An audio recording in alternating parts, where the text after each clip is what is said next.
सुबह उठने के बाद मेरी यही कोशिश होती है कि हिबा ना उठे। अगर हिबा उठ जाए तो मेरे सारे काम रुक जाते हैं और हिबा की जिद्दें स्टार्ट हो जाती हैं और मेरे काम सब बिल्कुल स्टॉप हो जाते हैं।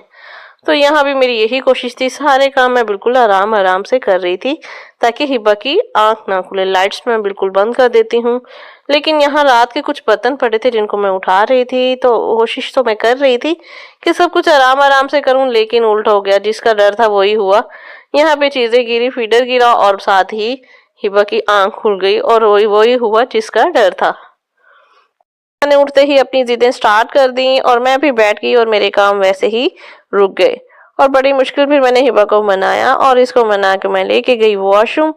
वहां पे जाके मैंने इसको फ्रेश करवाया, टीथ ब्रश करवाया, उसके बाद फेस वॉश किया। टीथ ब्रश मैं इसको डेली बेसिस पे करवाती हूँ।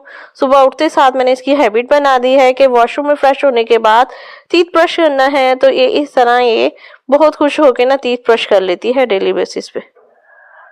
फ्री होने के बाद मैं किचन में आई और जल्दी से चीजें निकाली। और नाश्ते में हम डेली बेसिस पे पराठा ही खाते हैं, साथ एग ले लेते हैं या फिर सालन जो रात का बचा हुआ होता है। और यहाँ पे जो हिबा के लिए मैं कभी पराठे के साथ एग दे देती हूँ, कभी टोस्ट, कभी फिर स्लाइस वगैरह। यहाँ पे मैं टोस्ट रेडी कर रही थी हिबा का। टाइम तो काफी हो चुका था और इसके साथ ही मैंने सबसे पहले अम्मी अबू का नाश्ता रेडी करना था, क्योंकि वो सुबह से नीचे वेट कर रहे होते हैं। लेकिन उसके साथ ही ना हिब्बा थोड़ा देर करवा देती है। अब भी 9 से ज्यादा ही टाइम हो चुका था और जल्दी से मैं बस उसका टोस्ट रेडी कर रही थी। और जब हमें बहुत ज्यादा जल्दी हो ना, उसी टाइम हमारे साथ कोई ना कोई ब्लंडर हो जाता है। यहाँ पे मेरे साथ भी यही हुआ कि मैं जब टोस्ट रेडी कर रही थी, सालन निकालते निकालते मेरे हाथ से फिसला और गिर गया और उसके साथ ही मेरे कपड़े सारे भर गए। यहाँ पे मैंने जल्दी से टोस्ट रेडी किया, उसके बाद मैं दोबारा गई, कपड़े वगैरह चेंज किए। उतनी देर में काफी टाइम हो चुका था। जितनी मैं जल्दी कर रही थी उतना ही लेट हो गया। और मम्मा की मुझे एक बात याद आई कि कोई भी काम करने से पहले ना बिस्मिल्लाह पढ़नी चाहिए।